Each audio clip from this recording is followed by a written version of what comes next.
Welcome to Dr. Creepen's dungeon.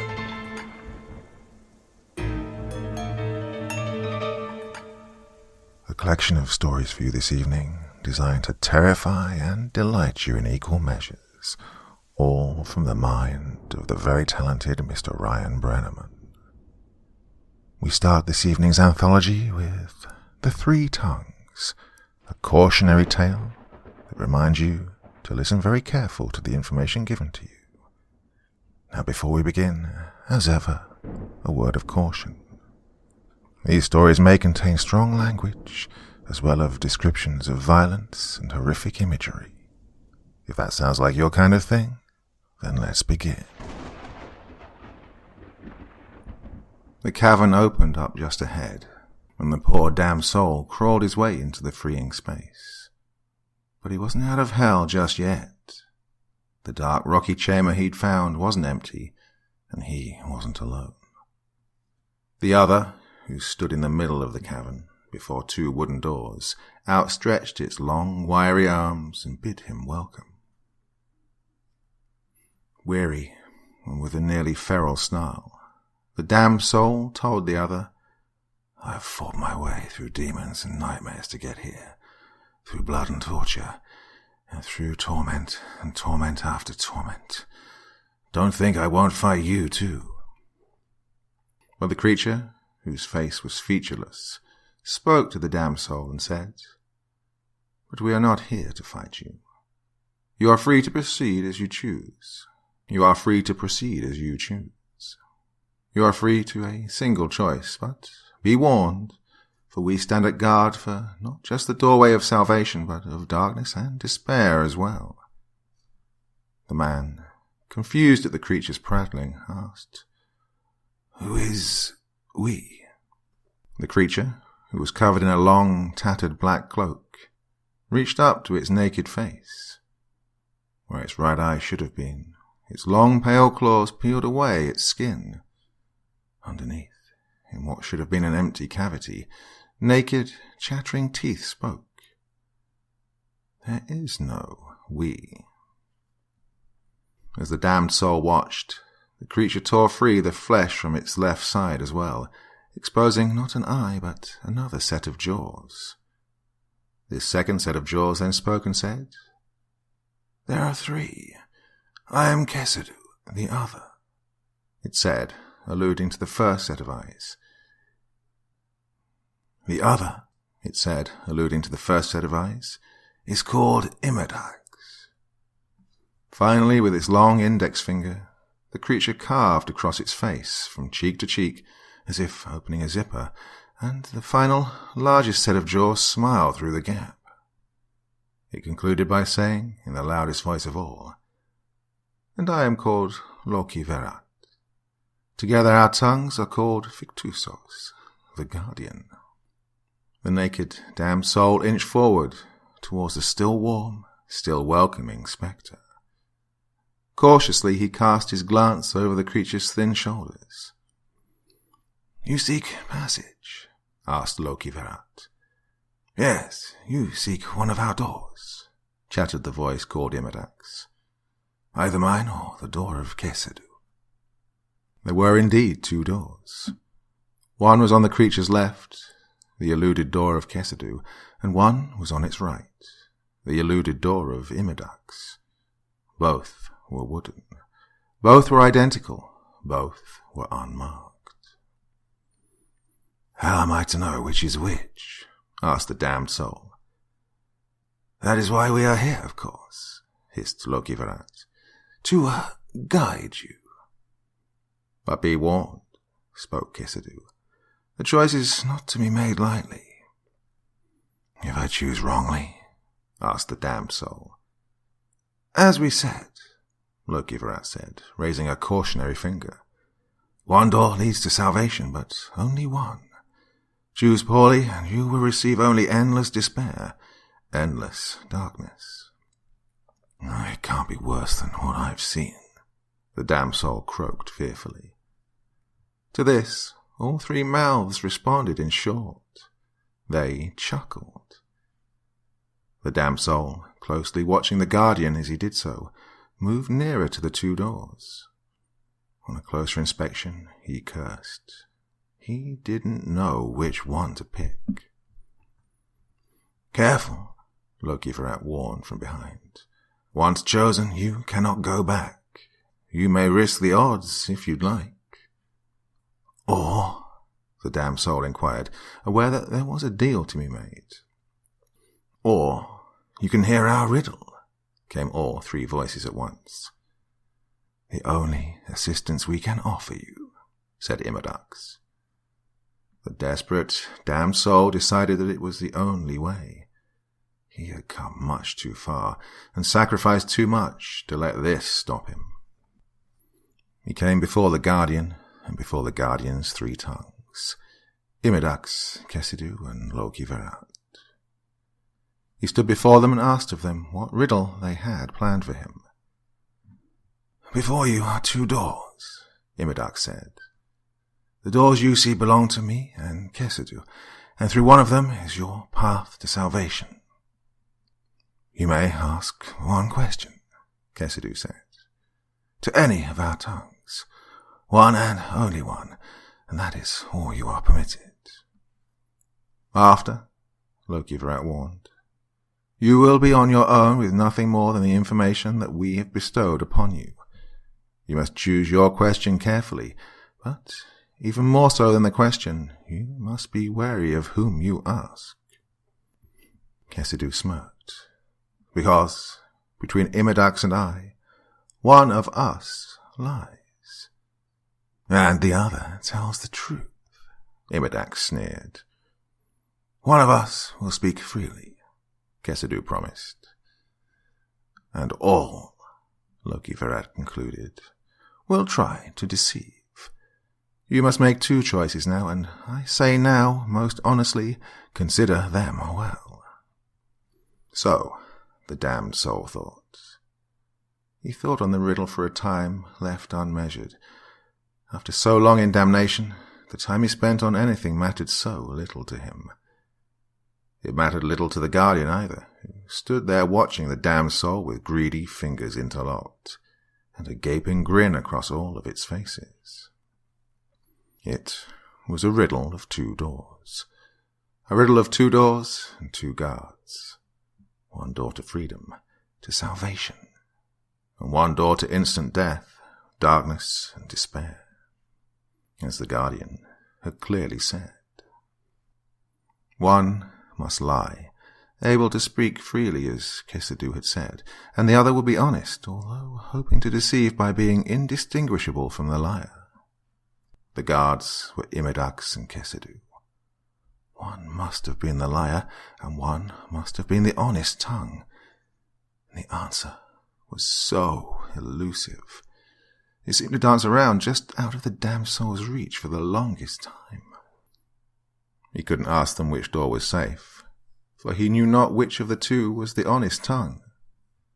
He couldn't ask them which one was the honest guard for the same reason. He couldn't ask a question to prove which one was honest, for even though he could ask them a math question, an equation with a factual answer, and he knew to prove who the liar was, but it would leave him without an answer for the door. But there had been an answer to the riddle. He knew this. There was a question, a singular question that, when asked to the truth-teller or the liar, would reveal the correct answer each time. It existed, and the damned soul was positive he could find it. When, and only when, the damned soul was positive of the answer, did he come forward.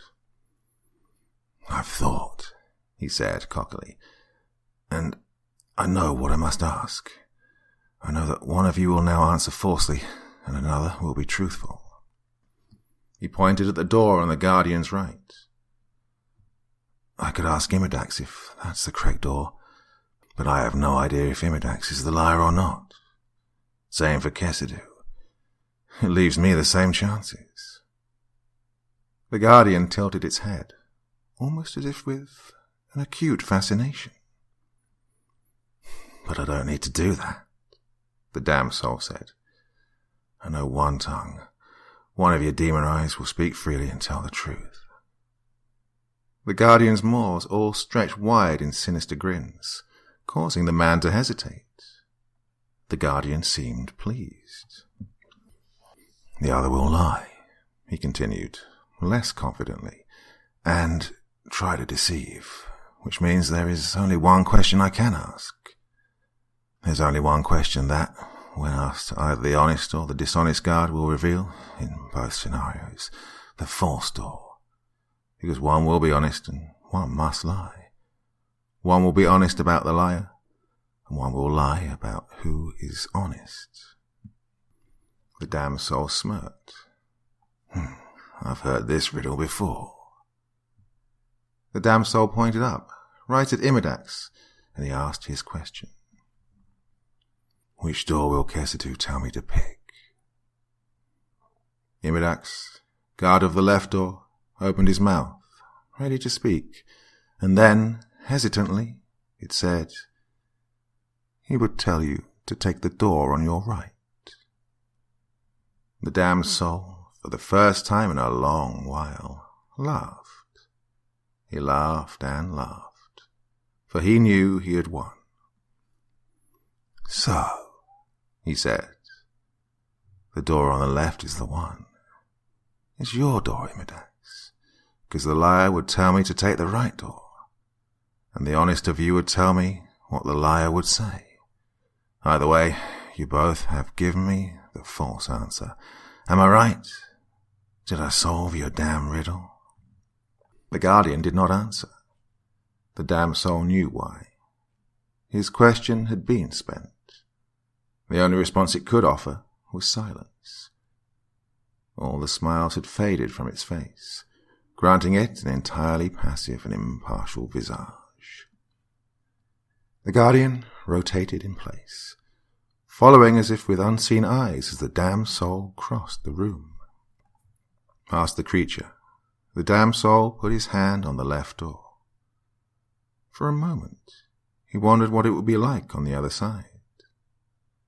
He asked himself what he would do first. Run.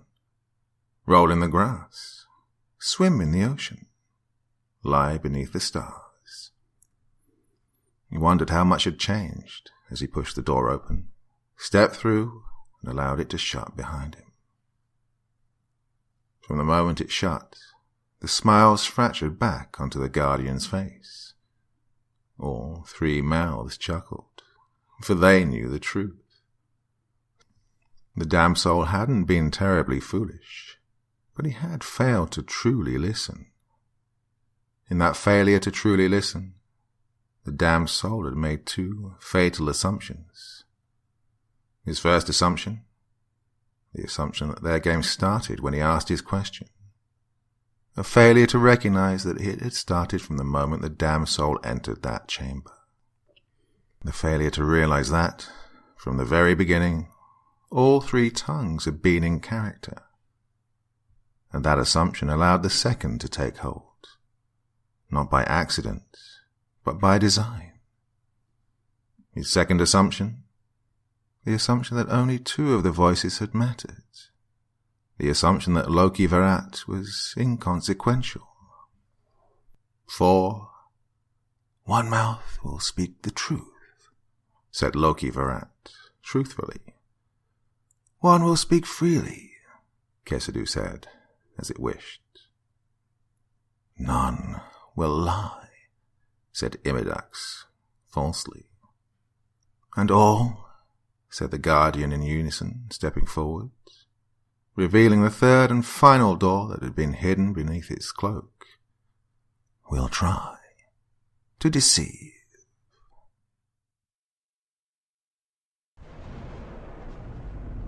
We now move on to our second story for this evening, The Butcher's Woods. We shouldn't go, Jessie Waller had said before the three of them set off that morn. Them's Butcher's Woods. Now, Jesse Waller lay dead on the ground, nearly a mile into the butcher's woods. Gazing out from the abandoned shack, Tony Boone could clearly see him. He lay not 10 feet from the front door, blood running from his gashed neck. He was only 10 feet from safety. It stood right above him. The butcher. It was everything their grandparents had warned them about when they were kids. But now it was more than just fanciful, terrible stories. Now it was real. Something palpable. Now it had just murdered one of Tony's oldest friends. The beast was an ill shade of white, with taut skin that was thin enough to almost be translucent. It hovered above Jesse's body almost like a wolf, leaning forward to bring its lengthy snout just inches away from Jesse's lifeless eyes. The butcher had no eyes, and no eyes could be seen at all on its face. The only orifice visible was a small, human-like mouth at the end of its horse-like snout. That mouth opened, and a black tongue emerged from between its very human teeth. It licked the blood from Jesse's throat with a wide smile. Feeling like he wanted to scream, Tony turned from the window and slid down the shack's mossy wall. He shook as his mouth gaped, struggling to breathe. Silent tears warmed his cheek. Hearing the creature snort, he turned his gaze back outside. He'd been so shocked, seeing Jesse murdered right in front of him, he'd almost forgotten what the creature still held beneath its front arms. The third member of their party, the man who was still alive, Bill Dixon. One of its mighty, clawed hands clamped shut around his face so he couldn't scream. Beneath the butcher's weight, the scrawny man could only do so much. Tony could only watch as the young man's hands flailed in short, spastic attacks that failed to accomplish anything. He couldn't even faze the large beast. He was completely at the butcher's mercy. And Tony knew, from those old stories his grandpapa used to tell him by the fireplace, what happens next. He could see it on the creature's back. All along the creature's backbone and sides sprouted about a dozen terrible spines, each one probably as large as an elephant's tusk, looking like it had been carved out of bone and sharpened to a razor's edge. A few were broken, snapped at the base. They splintered like logs. Bloodstains stretched across the handful that were intact, but on a few of them, they still carried more than bloodstains. 2 of the spikes still held flesh, dangling from them the remains of the last 2 unfortunate individuals to cross the butcher's path. "There's a reason it's called the butcher," Tony mouthed in fear. "Because it saves its meat on hooks for later."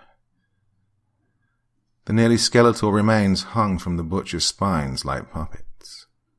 What little sinews and cloth remained were all that held the 2 together, and Tony could see where tooth and claw had stripped and pulled bare the flesh off what had once been 2 men. In a moment that made Tony's eyes widen, a realization cruelly barged into his racing mind. It came to Tony when the beast had reared itself up like a bear, with Jesse in one hand and a still struggling clasped Bill in the other. Tony realized what was about to happen. When it did happen, Tony had to gag himself with his own muddy hand to keep his screams in check. It started with Jesse, since he struggled the least. Holding him in its right hand, the creature contorted its joints to bring Jesse to rest on a spine that protruded right behind the beast's near-visible ribs on the side closest to the shack. Tony winced as the spine entered Jesse's corpse with a sickening crunch.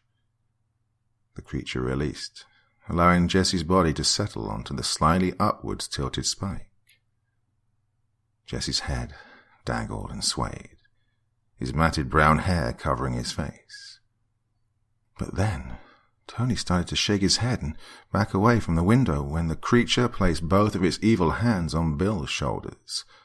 "No!" Bill shouted, his mouth finally free and his voice cracking. "No, don't you do it. Please, don't you do... Help! Help! Anyone, please, help!" Tony saw as the creature, holding Bill just in front of its wicked chest, turned Bill around so he was facing the forest. Tony saw as the creature started bringing its arms in slowly, pulling Bill towards its chest. Tony saw the one jagged-edged spine that protruded right from the creature's sternum. It was cruel how slowly it happened, and Tony knew that the butcher intended it to be so. As Bill screamed, Tony couldn't help but watch as the creature drove the spine through his best friend's torso. The screams, the wails, were unimaginable. Tony could taste blood in his mouth as his aching teeth sunk into his own numb flesh. He wanted to do something, anything, but what? There had been 3 of them once. Now it was just him. And the butcher knew that too. Tony had no time to mourn, to weep, for the creature allotted no time for grieving. It had 2 of the 3 transgressors, and now it needed the 3rd. Tony ducked for the darkest corner in the shed as the butcher scuttled close. It leaned in, craning its long neck towards the window. It searched for him, using only God knew what unseen senses. Tony curled up in the protective cover of shadow, scarcely breathing, waiting for it to leave. All the while, Bill showed no sign of dying, for his screams, curses and shouts still carried strong on the wind. "Help! Oh, God, please! Oh, it hurts! It's killing me, please!" As a trembling Tony waited, he listened as Bill's pleads started to change. "Tony!" he screamed pleadingly. "Tony, if you can hear me, run! You gotta run, Tony. Don't let it find you. You gotta run. Run!" Tony didn't want to. The last thing he wanted to do was leave them. Jesse deserved better. He deserved to be buried at home, where his family could see him. And to leave Bill like that, to leave him alive in that thing's clutches, Tony would, almost, rather die. But if he could make it, get back home, he would rally more hunters than those woods had ever known. He could make the butcher rue the day, he thought. He could make it rue everything. He could avenge his friends. "Or you could survive," whispered a darker voice inside his head, "and stay away." The butcher circled the shack many times, searching for something, anything. Tony could feel its frustration growing as it growled beyond the doors, as it swiped its claws at the shack's wooden frame. It knew he was close, but it didn't know where. Eventually, and to Tony's initial disbelief, the butcher retreated. Tony could tell as its heavy footsteps fell away and Bill's tormented cries faded into the distance. When everything had grown silent except for the bird calls and the rustling of leaves in the wind, and it had been that way for a good long while, Tony made his move. Cautiously, he pushed open the shack's front door, and he peered into the woods. It must have been past noon, but the mist that morning had brought still hung thick between the trees. But Tony wasn't expecting to rely on his sight. He was expecting to rely almost completely on his ears. As he ran, sprinted, bolted the mile back out of the woods, he listened. It nearly froze him to the spot the first time, but it happened just as he expected it would. Like a siren coming from the distance, he heard Bill's cries echo out as the creature galloped closer. It happened once, twice, again and again, and each time Bill's cries saved Tony's life. If he thought he heard them in the distance, for even a moment, Tony would duck for cover and cower beneath some log or within some rotted tree basin until the distant wails had once again faded to the horizon. And then he would start again. It stretched the mile into near infinity, having to stop so often. It turned every several hundred feet into a lifetime. But he persisted. It almost sickened him, using his friend the way he did. Do what you have to do, he thought to himself. Do what you have to do to get out of here, to survive. He'd originally told himself he would survive for Bill, for Jesse, yet the closer Tony got to the forest's edge, the less and less he wanted to ever return. Each time Bill's screams faded, it became easier and easier to forget, to find that drive to survive. It ate him up inside, but Tony never intended to come back. "I'm sorry," he whispered as the edge of the forest approached. "It was my fault we even came here." The trees were about to break. He hadn't heard the beast, hadn't heard Bill in what felt like hours. I'll never make that mistake again. He tripped, right before he made it to the opening. Crawling forward, he tried to keep the momentum moving as he rolled onto his back and kicked at the leaves with his feet. Logic told him it was a branch, a stump, a root of that mighty oak he'd just passed.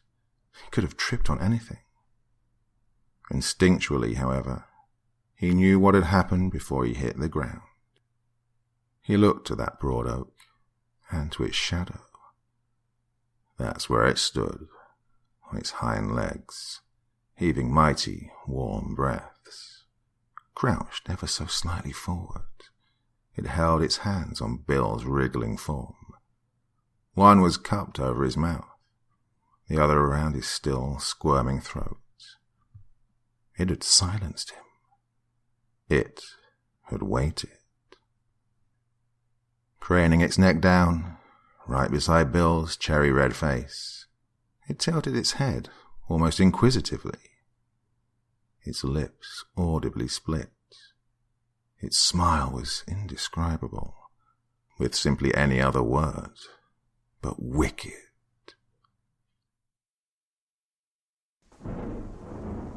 Those two stories haven't titillated your senses yet?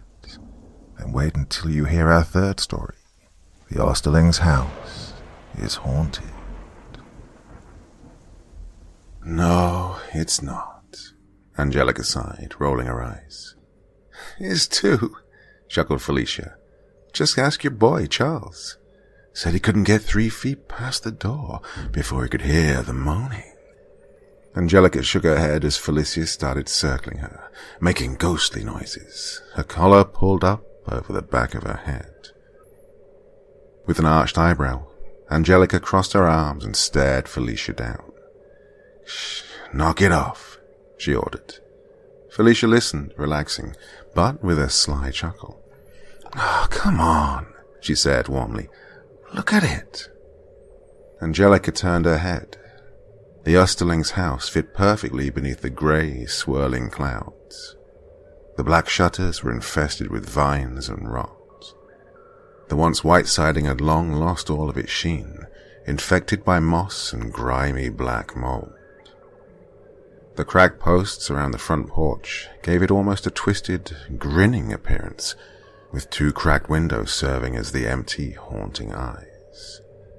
It looked, almost, like it was alive. "Ooh, if there was ever a house to be haunted," Angela smirked, before moving to walk away. "Wait," Felicia called.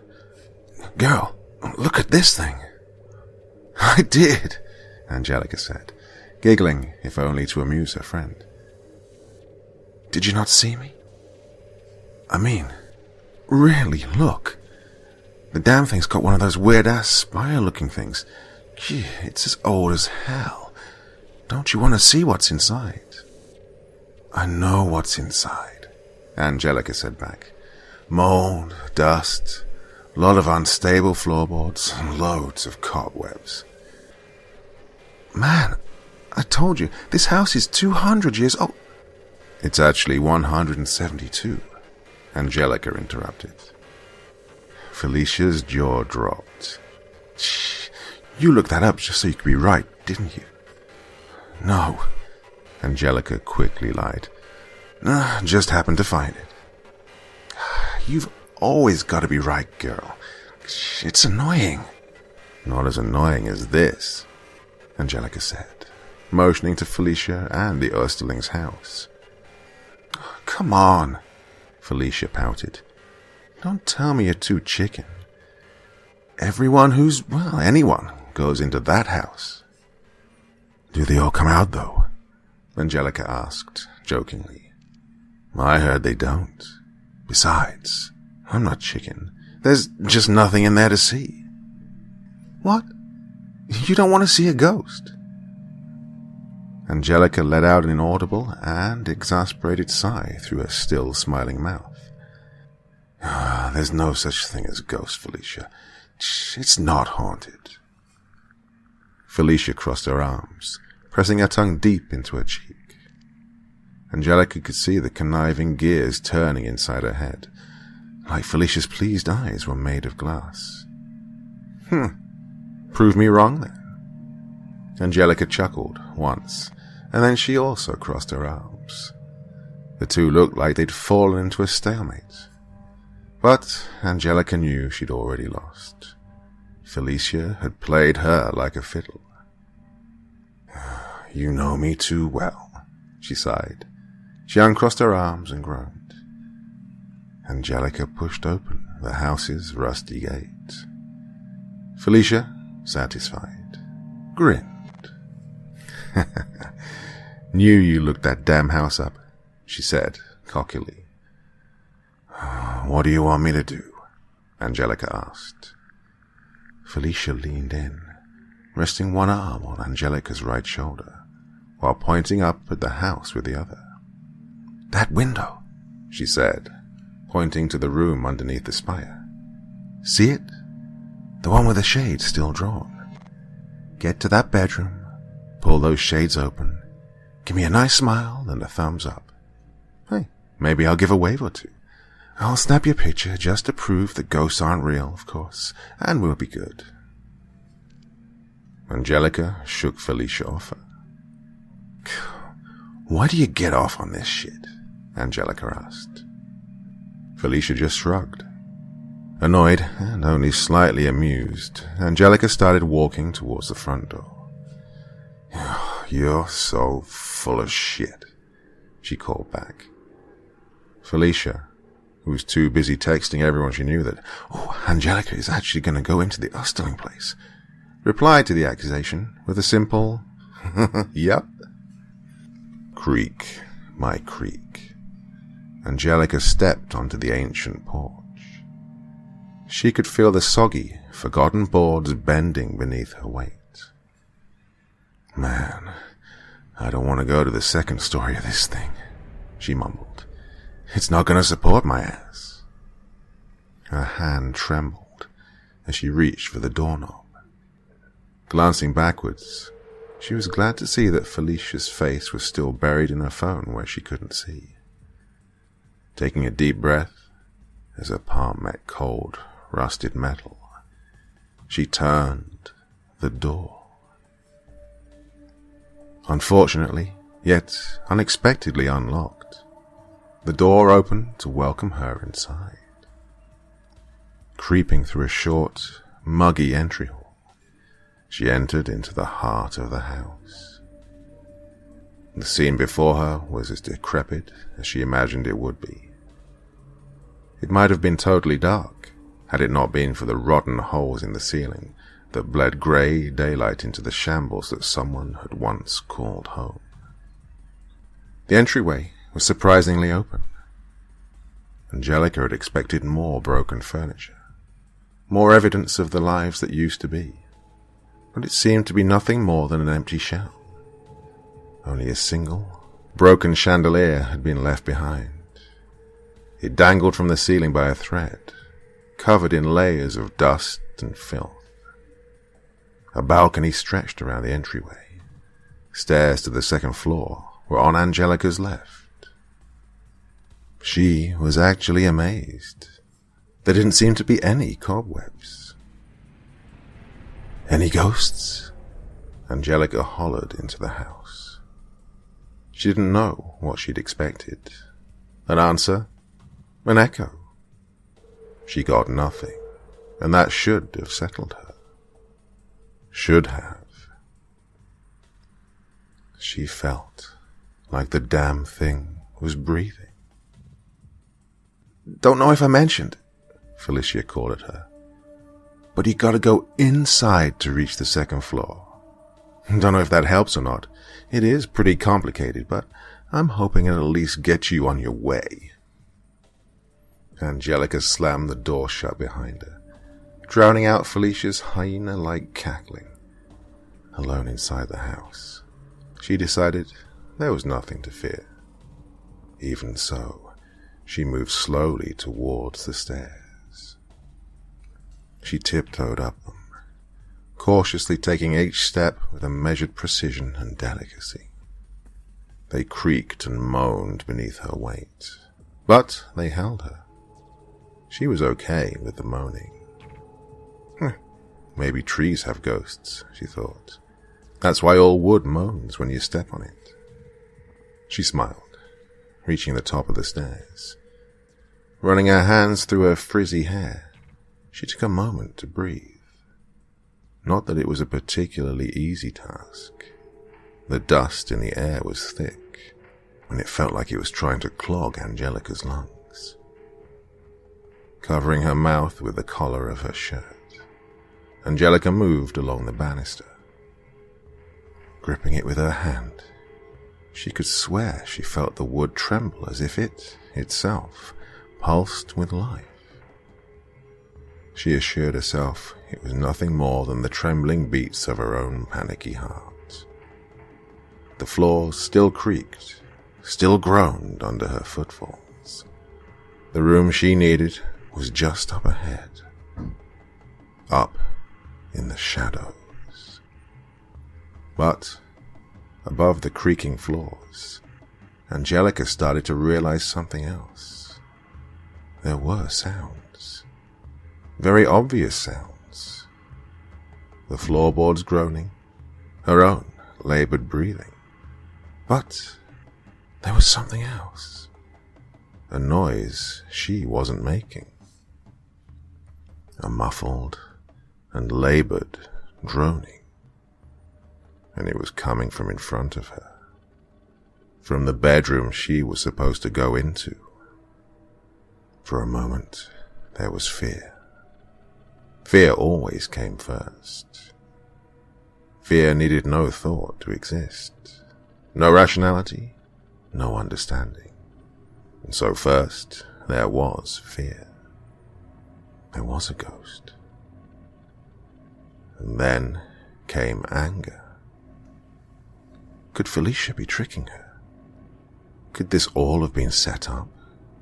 They were friends. They pranked each other. But this was all new kinds of low. That anger drove Angelica to the closed bedroom door. And then came doubt, and it slowed her. It made her hand hover just above the doorknob. The doubt that the fear had been too easily dismissed. The doubt that she was wrong. The doubt that maybe, just maybe, she was still alone in that house. That no one waited for her on the other side. At least, no one living. Even though she fought it desperately, her hand lowered down onto the doorknob like it was a magnet and her hand had been forged of lead. The end result was inevitable. When her palm finally found its perch, she followed through, if only out of pure adrenaline. She turned the doorknob. Inside, the room was black. No rot let the outside light in from above, and none seemed able to creep inwards from where Angelica stood in the open doorway. All she could see was a short little hall that seemed to lead into the larger bedroom chamber. Beyond it, she noticed the faintest of blood-red outlines where the sun ate along the edge of the blinds, begging to be let in. The room seemed empty. Oh, it could have been easy. A short 10-step walk, had that been all. Oh, if only. When she'd opened the door, the moaning had only grown louder. Someone, or something, was inside the room. Taking only one step forward, Angelica took her phone from her pocket before she proceeded. Lighting the flashlight app, she scanned the light across the ground as she continued forward. She saw what she was very quick to hear. Each step she took sounded moist, almost like she was walking across a marsh. Below her, the floor glimmered with liquid that was black and putrid. She could only imagine what it was. Something molded from the ancient lumber, perhaps. Despite this, the air was incredibly stagnant and dry, and yet suddenly pungent with odors that Angelica could not describe. She hesitated entering the actual room, wondering if the floor was too unstable, wondering if it was safe. But she couldn't stop. Not now she was so close. Not when she had no idea what was making that awful, growing sound. Oh, the moaning, the tormented groaning, coming from just up ahead. Her feet nearly sticking to the floor in the awful liquid, she trudged forward, entering the main body of the large bedroom. She shone her light around, forgetting about the window, forgetting about her goal for just long enough. Just long enough, perhaps, to see the impossible. There was nothing there. The floor, although wet and decaying, was barren. There was no furniture, no closets for anyone to hide inside. Nothing present to make any kind of moaning. In fact, the moaning had seemed to stop once she'd entered the chamber. Angelica began to wonder if it had ever even been real. Giving her entire body a good, cleansing shake, Angelica reached over and pulled the blinds open on the window. Sunlight flooded the room. She stuck her tongue out and flipped the bird as a wildly ecstatic Felicia jumped around and took her picture. "You did it! I can't believe it! You crazy bitch! I can't believe you actually did it!" Angelica, sticking her tongue out in disgust at how much dust had settled there, pried the window open to shout back. "No ghosts up here, bitch. You're doing it next." "No way," Felicia said. "I'm not that dumb, unlike some people I know." "Screw you," Angelica murmured, slamming the window shut. Moving for the door, she looked down at her phone to quickly check her messages.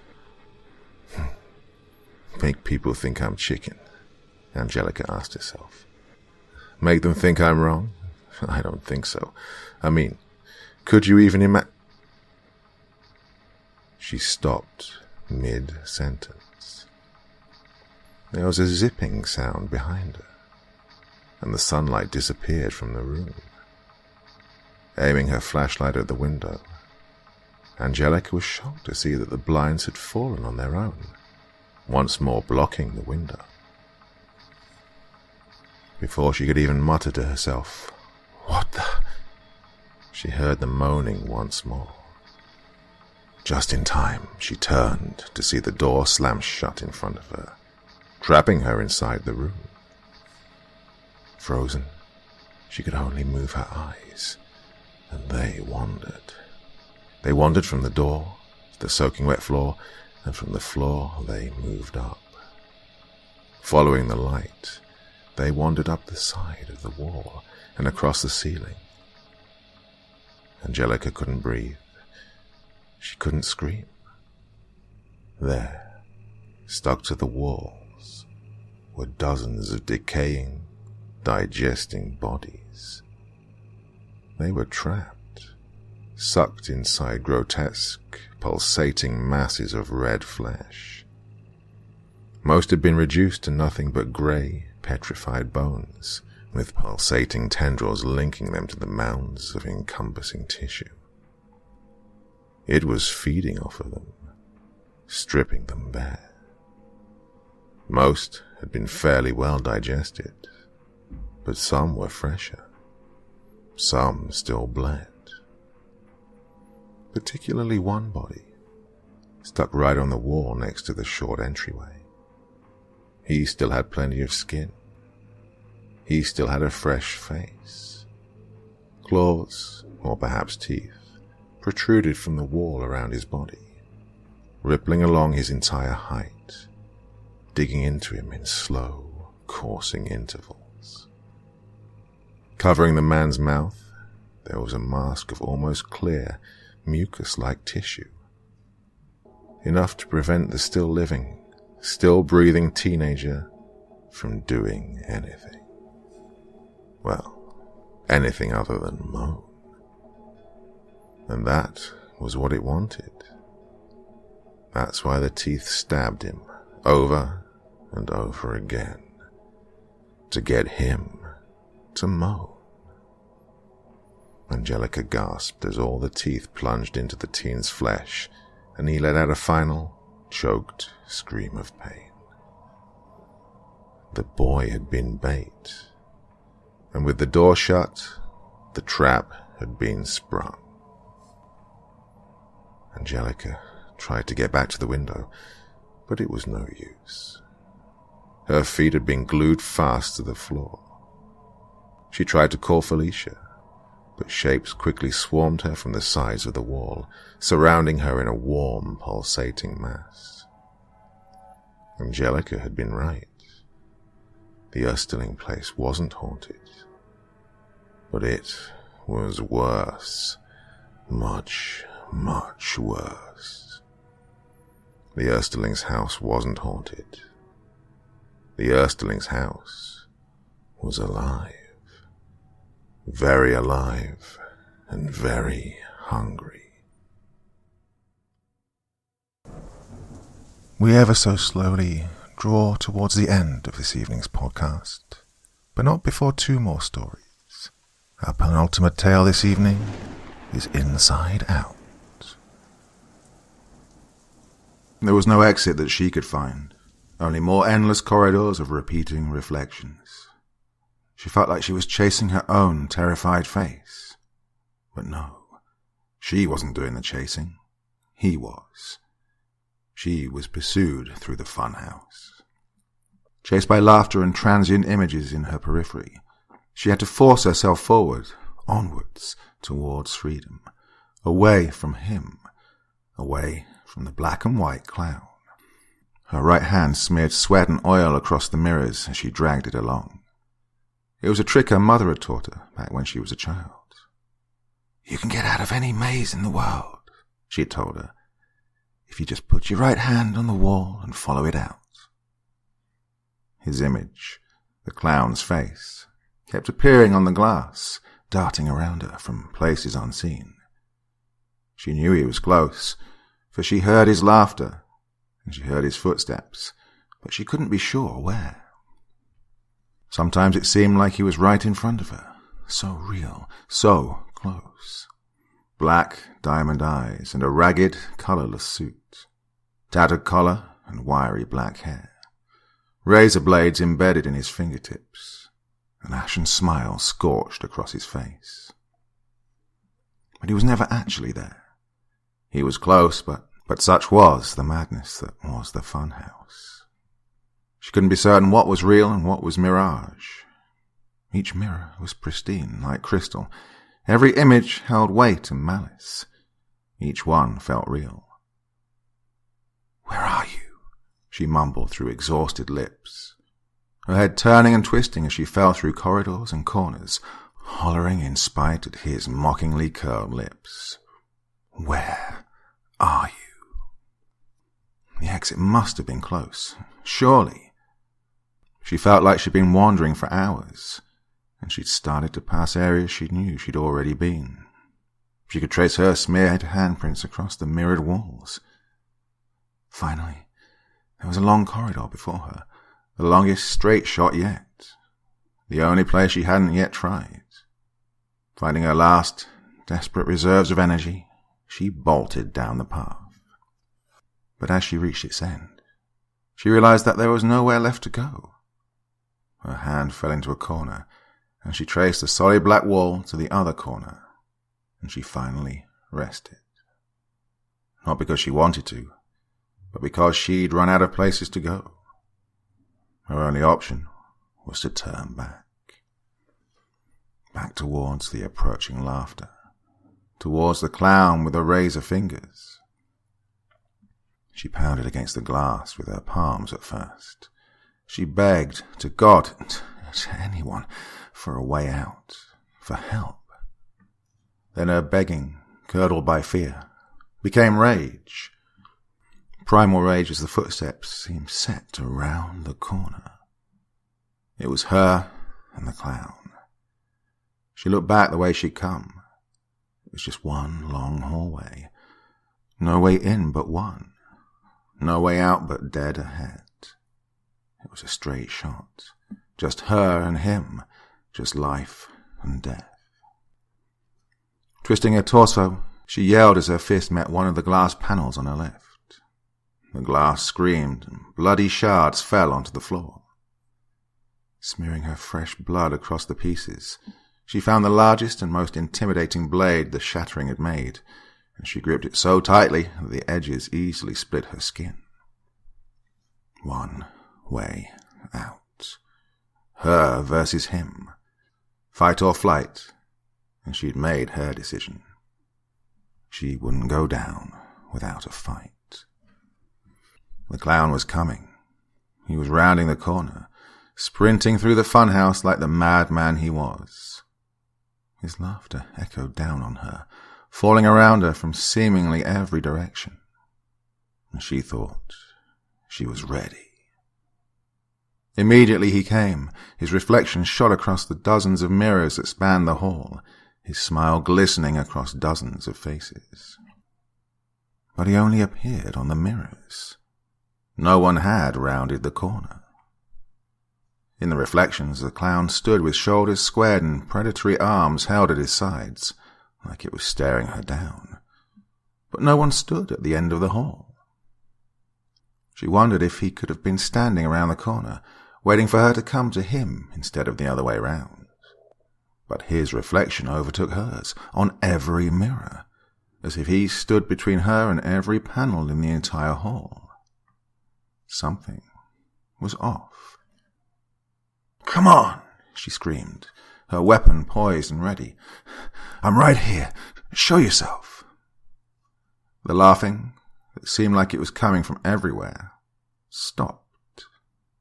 The smiling reflections gazed at her, and then, seemingly, they gazed past her, as a tapping sound came from the glass behind her. Turning her head, and only her head, she noticed that the clown was reflected behind her as well, on the entire dead-end wall.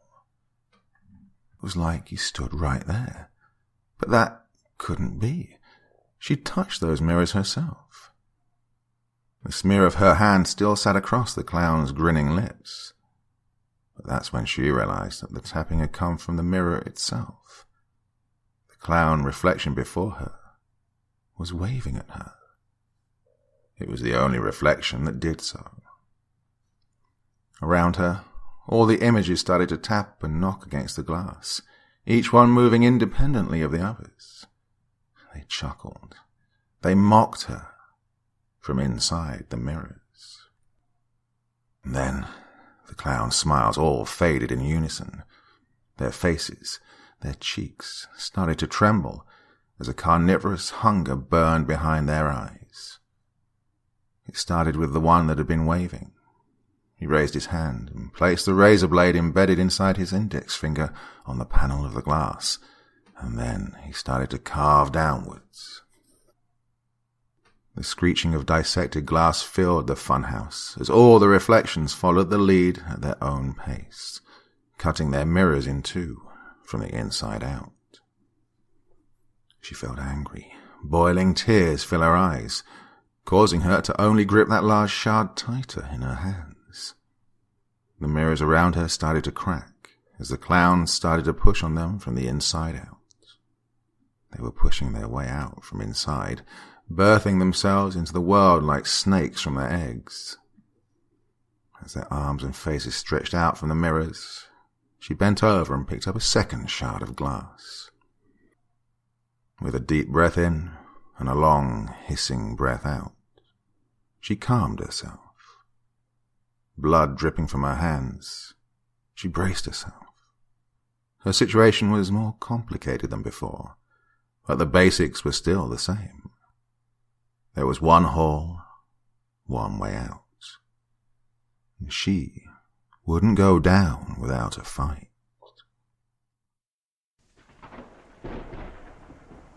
And now we round off proceedings with an intriguing tale entitled Fetch.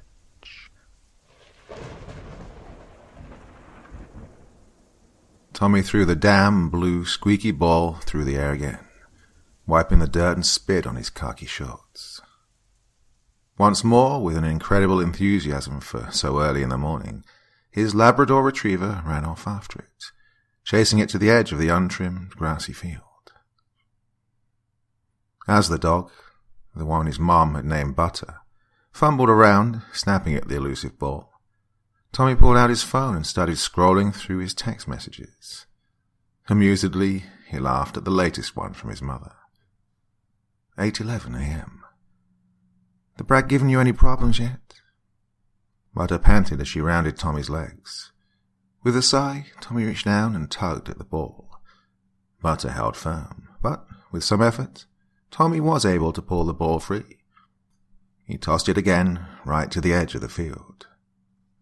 With his left hand, because his right one was coated in puppy slime, Tommy responded. 8:23 a.m. Yeah, but it's fine. We're in back round. Butter grabbed the ball, almost toppling over her own feet and into the field, and came sprinting back. As Tommy pried the ball away, he got another message from his mother. 8:24 a.m. Don't stay out too long. Ran into Mr. Anthony this morning. Said he thinks he heard coyotes in the field last night. Mr. Anthony? He was their next-door neighbor. Tommy didn't know him that well.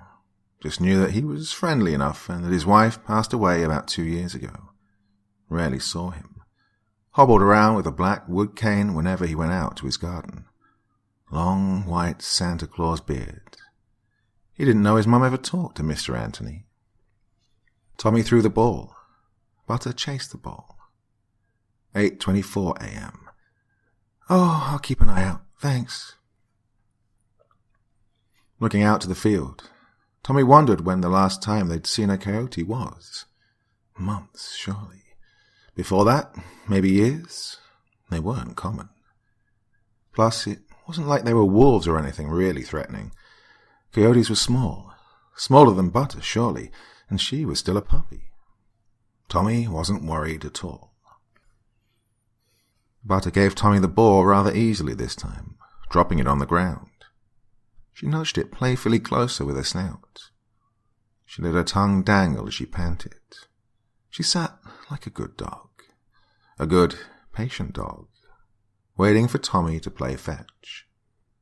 One more throw? Tommy asked. Butter jumped up, lunging for the ball, leaving muddy footprints all over Tommy's pants. Get down, he ordered bitterly. Go get it. Launching the ball, he realized he'd overdone it. The ball flew further than before, and it landed about 10 feet inside the field. Oh, shit, he murmured as Butter took off, diving headfirst into the long grass. He disappeared after the ball.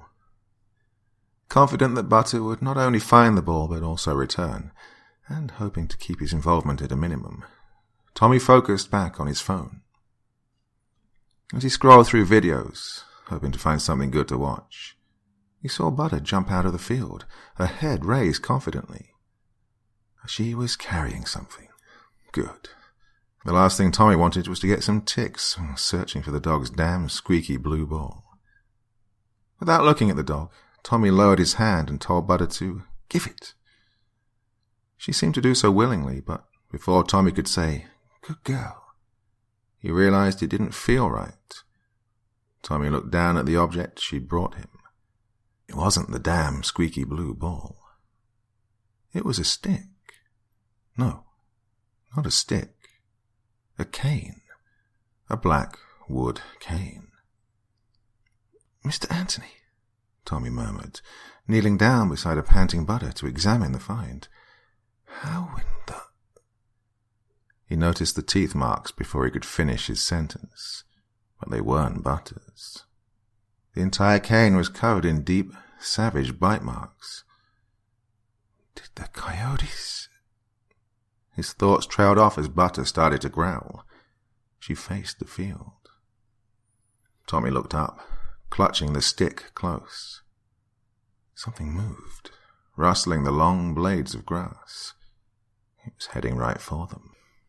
Racing, sprinting, bounding and growling. Butter started to bark as the thing broke free of the long grass. It was much bigger than a coyote, almost like a bear more than anything else. Long black fur fell around its muscular frame. Long talon-like claws raked the ground. Tommy stumbled over Butter, knocking them both to the ground. Whereas Butter was able to quickly recover and bolt towards the house, Tommy was not. Tommy was left, staring down the creature's broad nose as it slowed to a halt. Almost atop him, the creature took deep, pounding breaths as it seemed to size him up. Tommy, slowly backing off, noticed that the creature held something between its massive jaws. It was Mr. Anthony, lifeless and pale. The creature proceeded to drop the corpse at Tommy's feet, freeing its massive fangs. Tommy was sure they were meant for him. Positive. This was it. This was the end. He cowered and waited for pain and death. Yet it didn't come. The monstrous beast simply panted, with its blood-smeared tongue dangling from its mouth. It sat right behind Mr. Anthony's corpse. Tommy was unsure of what to do, of what it wanted, until it leaned forward and, ever so gently, nudged on the corpse with its oversized snout. It sat there and waited, like a good dog, like a good, patient dog, waiting for Tommy to play fetch.